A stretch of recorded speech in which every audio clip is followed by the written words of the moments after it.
Guys, welcome to the new episode of the First Responder Playbook. It is my pleasure to welcome Doug Fifer, who is a retired Alaskan police officer who specializes in crime scene analysis, deviant sexual crimes, hostage negotiations, and various special assignments throughout his 25-year career. He started in law enforcement with the Anchorage Police Department in 1996 and retired in 2021. As a highly decorated investigator, Doug has negotiated with serial killers, solved homicides, and worked real life cases that will shock you to your core. Doug is a native of Alaska and a native citizen. Doug, thanks for joining me tonight, and I'm really excited to talk about your book you wrote. Brent, appreciate you having me. I'm glad to be here. Yeah, absolutely. So tell me, how did you get into the lovely world of police work? Boy, I think if you go back as a young, you know, person, early 20s, you got to find that career. You want to do something that's fun, exciting. Alaska, we're pretty big on outdoors, hunting, fishing, any activities. So I wanted something that wasn't like a 9 to 5 office job. So I thought about law enforcement. I thought about it as a kid, and I was like, I'm going to pursue that. So in '96, I put in for the agencies, the Anchorage Police Department and the Alaska State Troopers. I was hired by both in the same week. The Anchorage Police Department called me a few days earlier, so I accepted with them and then served my 25-year career in Anchorage. So you eventually get into more specialized stuff, but what is your favorite story that you can tell me from your patrol days? Gosh, there's so many, and policing has changed a bunch nowadays, right? With body cams, and it's all good. I think we should have it, but I think back in the original patrol days, like the old school cops, we used a lot of humor, a lot of dark humor. We did our jobs, we had fun, but with the community, we brought some of that humor with them. I think that's been lost a lot lately. So, not a specific story, but I think we really had great humor with the public, right? Back and forth. And so law enforcement is a very serious job at times, but at other times it's not. It's very chill. We work with the community, store owners, homeowners, citizens. So I love relating like that, like just a regular person. Some of that art is lost nowadays because of all the policing standards, things like that. But I wish we'd go back a little bit. We were more community based, talking with the public. A lot of fun stories, but a lot of good interactions with citizens. For sure. So you do your time in patrol. Why did you decide now's the time to go to investigations, and what was that process like? Well, I did a long time in patrol. I love the adrenaline rush of being a beat cop. You're out there. That radio goes off or that alert tone in an emergency. You get to respond. There's not a better adrenaline rush for a cop. I mean, that's kind of it. So I did field training for a long time on patrol as well. And for your listeners, you know what that is. But it's you bring a recruit on and they got to ride with the senior FTO for a month or so and kind of learn the ropes. And then you sign them off if they can hack it or you don't. Police work isn't for anybody, for everybody. But I think we did our best to train those new recruits up and get them where they could work alone on the streets. So I did that for a long time. What's unique about the Anchorage Police Department is you can join specialty teams. And that was really my favorite thing to do. So I worked crime scene response team for a while.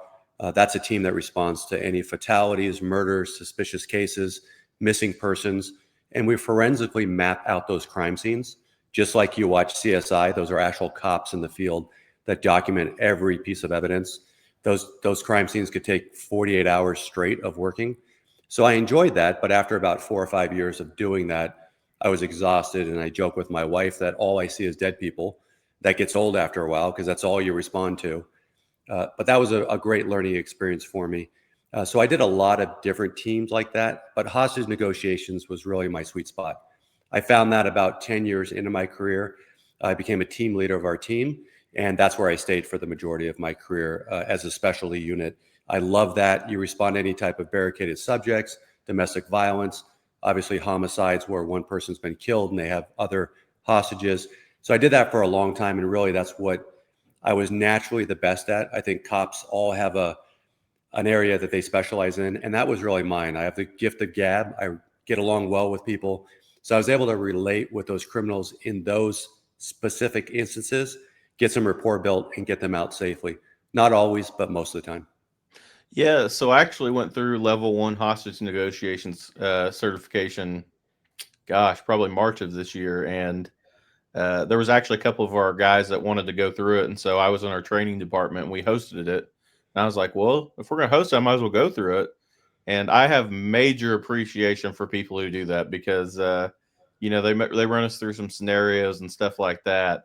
And you're wanting to like strangle the person on the other end through the phone. But you have to realize in those real life situations, I mean, you do have to be careful in how you speak to people. And man, that was some invaluable training. I loved it.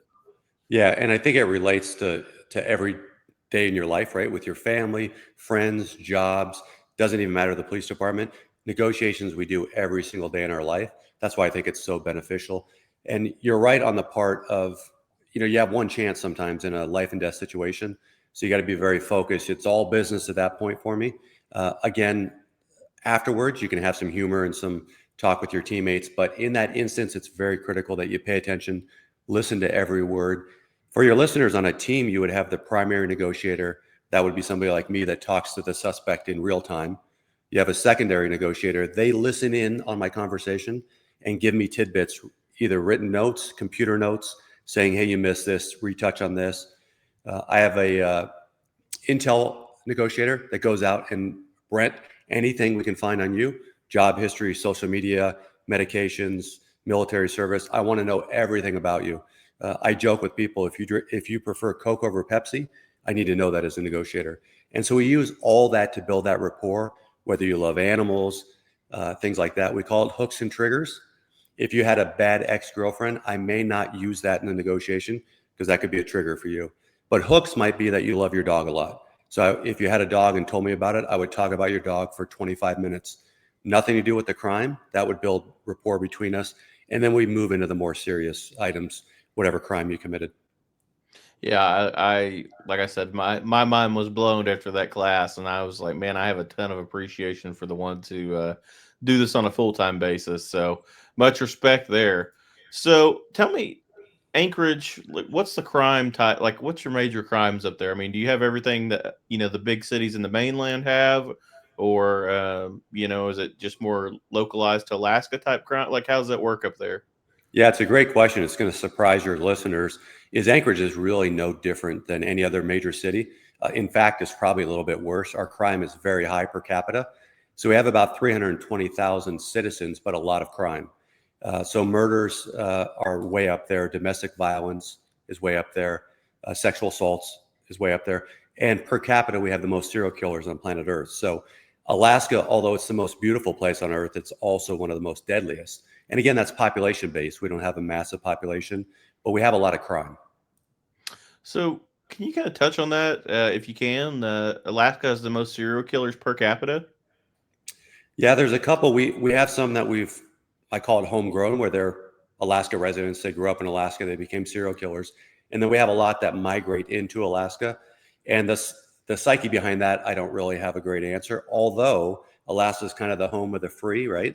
And we're very independent. You've got a large land mass, lots of territory. So I think it's a natural draw for serial killers to come up. Disposal of bodies. You've got a lot of land where you can put bodies in Alaska that people aren't around and never traverse.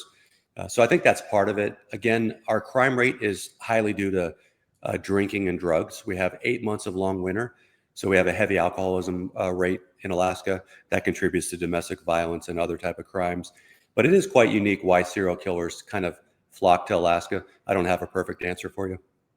Yeah, it's kind of like it's the last frontier. Maybe I don't know, Yeah. but so what is it like negotiating with a serial killer? I mean, that's got to be something most cops probably never experience. That's a pretty cool thing.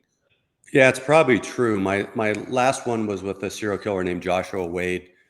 He's probably good for up to 15 homicides. As you know, it's very difficult to solve all the homicides post conviction or without witnesses, especially in long spanning times. But I had a lot of interaction with this serial killer. The way he was arrested, he was wanted in Anchorage. There was a manhunt throughout Alaska for him for an additional murder that he did. He ended up fleeing from police, taking 2 hostages in an apartment complex, and that's where I come in. They call me out to negotiate one-on-one with this serial killer. So what I'll tell you is that the best thing you can do is to be honest. That sounds counterproductive, but serial killers know, just like any other criminals, whether you're bullshitting them or telling them the truth. So be very straightforward with them. This serial killer asked me, am I going to go to jail? If I answered no, we can work that out later, or maybe you won't, he would know that's not true. So what I told him, I softened it a bit. I said, Josh, we always use their first name. I said, Josh, you're going to have to pay for your crimes. That's dependent on the courts and what happens after this. So I didn't lie, but I definitely softened I'm not going to tell him you're going to go away for 135 years, which is exactly what he got in the sentence. So he was okay with that. We built trust.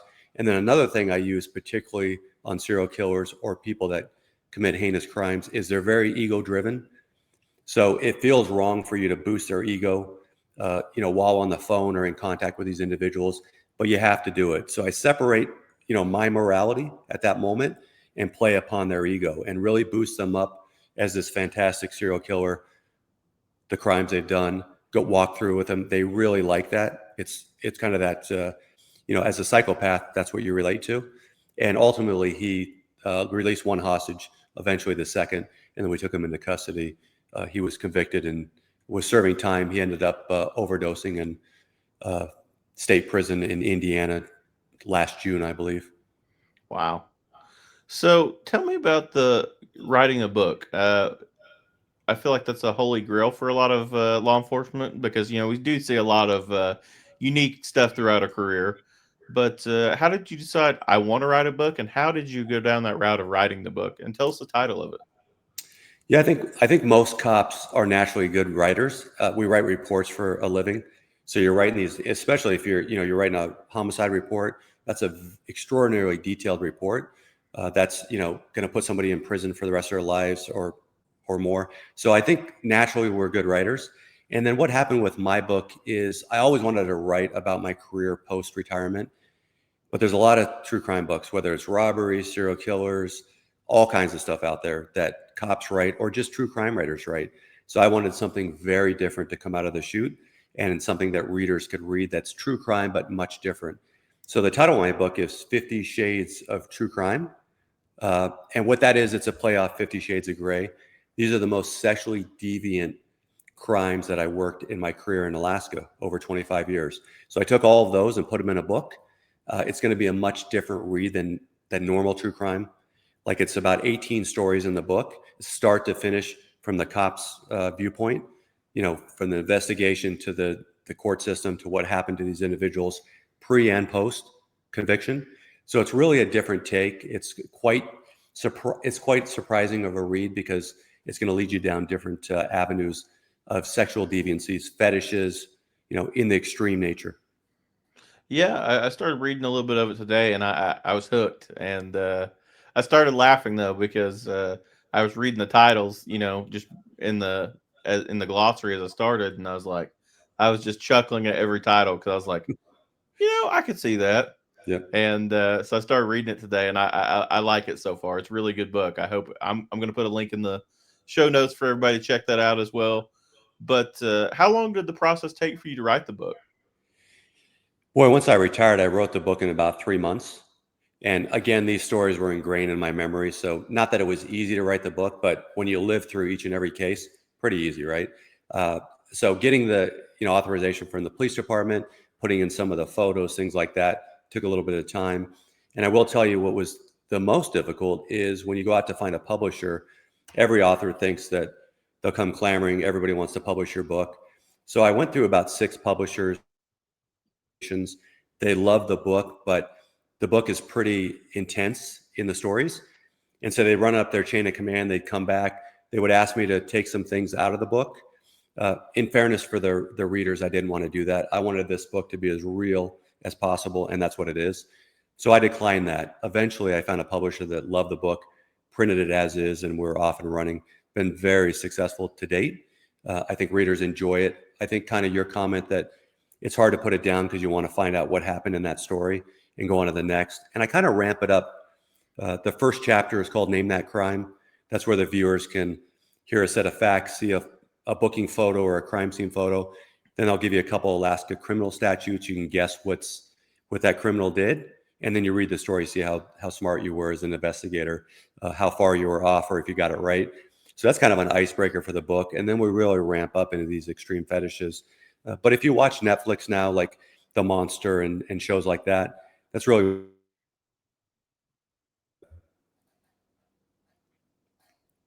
Yeah, that genre is really exploding, and so I think you'll have a good audience for your book for sure. So, what's next? Is there going to be another book? What's next for you? Yeah, there's certainly another book in the process, but with this book, which is kind of a little bit lucky, is I was contacted by a film company out of California that wants to kind of take this book and run with it, with to stream it, whether it's Netflix, Hulu, Discovery. That's in the process. So I'm currently under a contract with them to see if we can get this live streaming. So I'm kind of on hold till that either comes to fruition or runs out. I would certainly love to write another book, but it might be a TV docuseries before that. That's pretty dang cool. How did that come about? Did they just read your book and say, "Hey, I want to Yeah, the way it talk came about about, this"? I was actually on a podcast. The very first Code Red, and that's out of the East Coast, a couple of retired FBI agents. So I talked about stories. Of course, they asked in-depth, stories about this book and crimes I investigated. And the producer had actually listened to that podcast and contacted me through that. So it was the same form that we're on right now that ended up getting me into that process. That's awesome. Yeah. Um, are there any stories that you can share that you would be willing to tell my audience? Yeah, the book is fascinating in its stories. One of the most interesting stories that I have in there is there's a whole chapter on tattooing, but this story it's called Kink and Ink. So you wouldn't think that law enforcement and tattoos clash or come into contact, but this was an interesting case. As a young rookie, I really wanted to stop the drug trade in Alaska, so I thought I could be a force and get out there and arrest people. There was a local dealer that I arrested for dealing heroin at the time, many, many, many years back. And I arrested him, was taking him to jail. On the police reports, it asked for tattoos. You kind of have to document people's tattoos. That's similar to fingerprints, DNA. Tattoos on individuals we use to identify. So we document all that. So he said he had a picture of a female on his back, but it asked for a description. So I said, is it your mom? Is it your girlfriend? Like, what's the female of? So he said it's a prison tat. At the time, I was pretty new, so I didn't quite know what a prison tat was. Long story short, for your listeners, he had done some time in San Quentin, which is a major prison in California, controlled by the Mexican mafia. Anything you can get on the outside of a prison, you can get on the inside of a prison. I know that seems like that's impossible, but trust me, in law enforcement, I learned that over 25 years. So what they did is he went to prison. He was addicted to heroin. The Mexican mafia grabbed a hold of him, provided him with heroin without any money. He couldn't pay it back, and he had two options. He could be a prison prostitute, or he could be killed. Obviously, he took the first option of being a prison prostitute. But in that, they tattooed one of the most remarkable tattoos I've ever seen in my life. It's in the book. That's why I call it the taboo tattoo. But it's extraordinary on how detailed this tattoo was on the back of this guy. And then they literally pimped him out for $20 to other prison inmates. And that's how he survived in prison. But he told me this story, and I was so shocked as a young cop because I didn't believe this could be our society. Now, fast forward 25 years later, and I believe anything after working in law enforcement. But at the time, it was a valuable lesson on the depths of humanity, how low you can go, especially with drugs. I didn't know what rock bottom was, but my God, that's got to be rock bottom. Yeah, that's way down there for sure. Yeah. Um, you talk about some tips for protecting people like from everyday sexual predators. Can you share some tips with my audience? On how to keep them and their kids safe, like because there's a lot of evil in this world.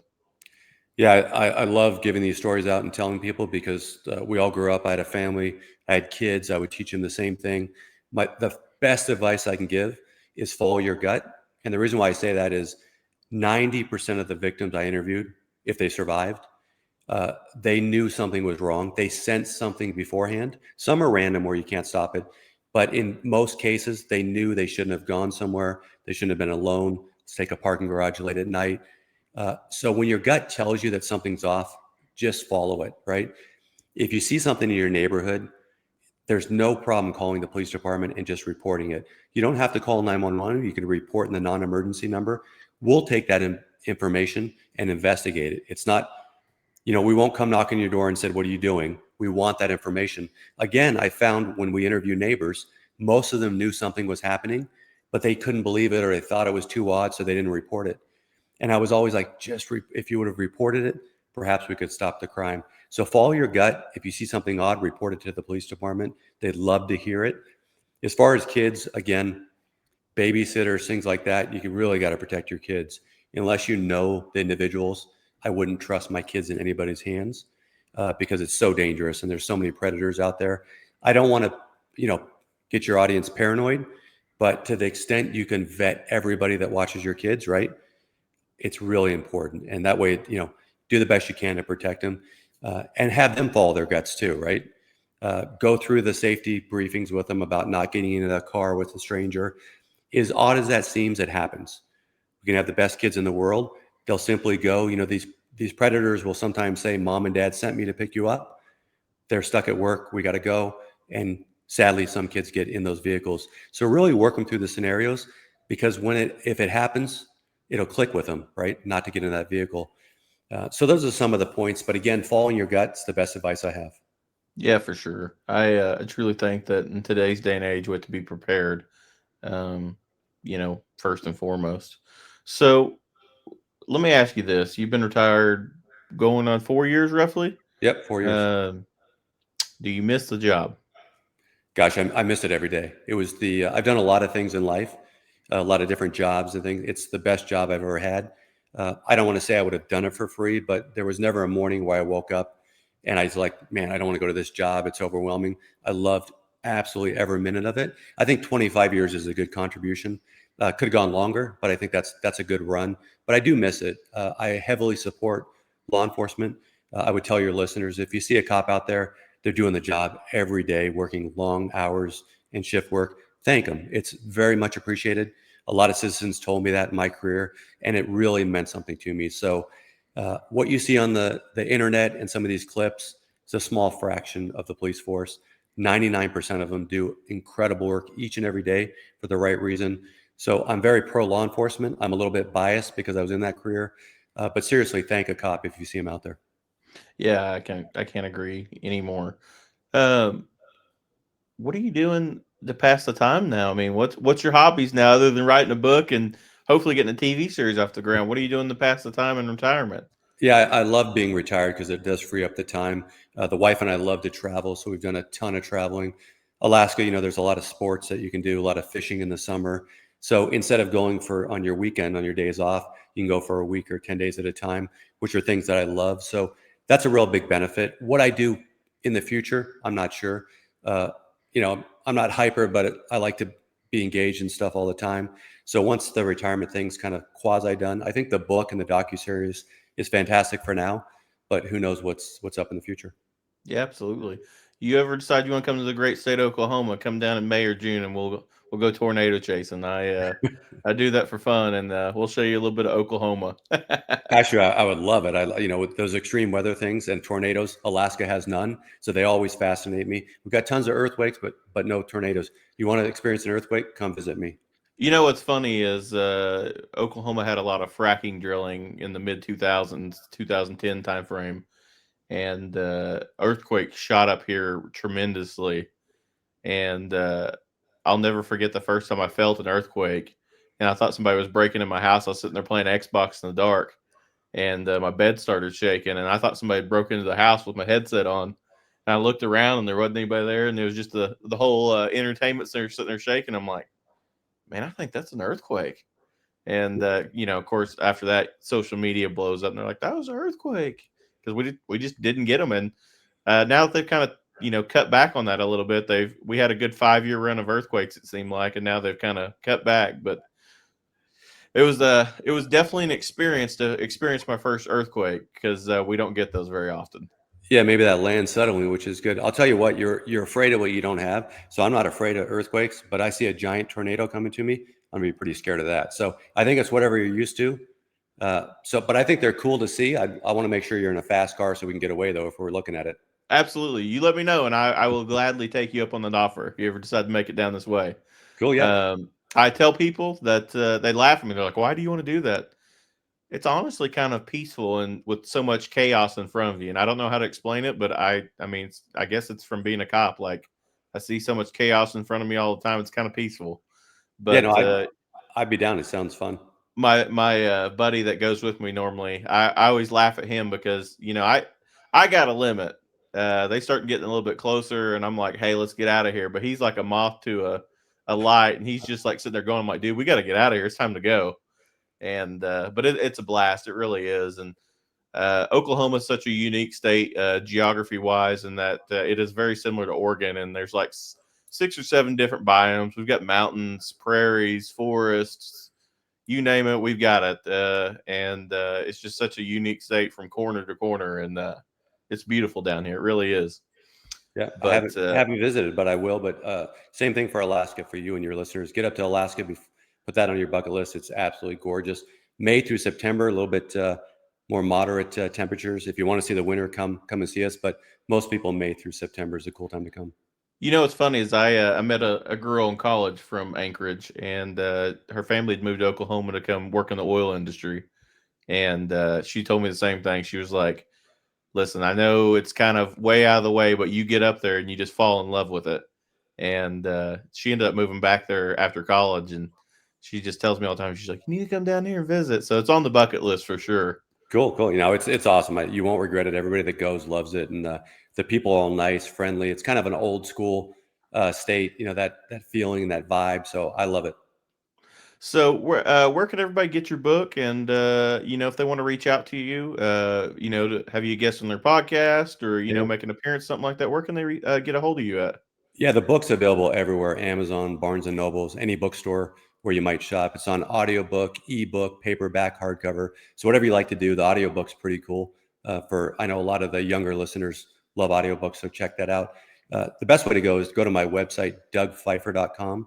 That's just Doug and then Fifer.com. And then you can watch the book trailer, see what you think of it, and then order the book. You won't be disappointed. So that's kind of the best way to get a hold of me. And there's an email on that website too. Anybody that email me is about the book, or book clubs that want me to show up on Zoom or in person in Alaska, I'm more than happy to. So it's been a pretty fun ride, and met a lot of different people. And you'd be surprised how deep true crime fans get into your book and how many questions they ask. But it's pretty fun. That's awesome. All right, so I've been doing this new thing that I'm ending my podcast with. If today is the last day in the life of Doug Fifer, what is one piece of advice you'd give the next generation on making the world a better place?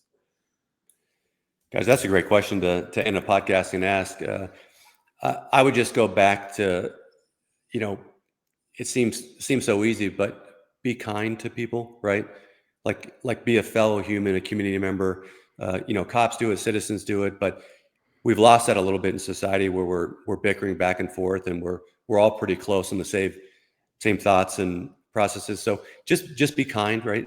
Be a kind person. That doesn't mean let people walk over you, but when somebody has an issue, help them, right? We've kind of lost it a little bit. So I would love the next generation to get out a little bit more, interact with humans, not so much on smartphones and laptops and TV 24 hours a day and games. I miss that, right? I think hopefully we can get back to that. But that's what I tell the next generation is get out there, interact. We're not that different. Be kind to people, and you do you, we'll do us, right? Nobody's got big issues with that, but we've got a little bit separated on that, which is unfortunate. Hopefully we meld that back in and get them on the right path. I agree wholeheartedly. Doug, you are always welcome back. Good luck on the book, and let me know what's in the future. You're always, like I said, always welcome back. And thanks for joining me tonight. All right, Brent. Thanks, man.